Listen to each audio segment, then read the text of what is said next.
Hapon na nakaano pa ako ng nakadaan ako dito ng pusang ligaw. Pinakain ko muna siya. Pinakain ko siya kasi kawawa naman, gutom na gutom yan. At least iwanan ko siyang busog. Ito, lagi ako may dalang cat food para sa mga pusa o kaya aso.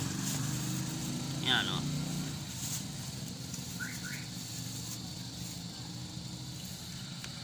Kahit na ako'y magbubuko lang, ayan o, mga buko ko. Ako'y tumutulong sa mga pusa, aso, sa mga hayop. Tulad nito ni Miming.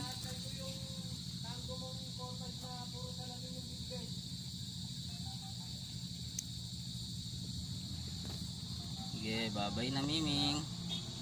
Diyan ka na Miming ha. Uwi na ako.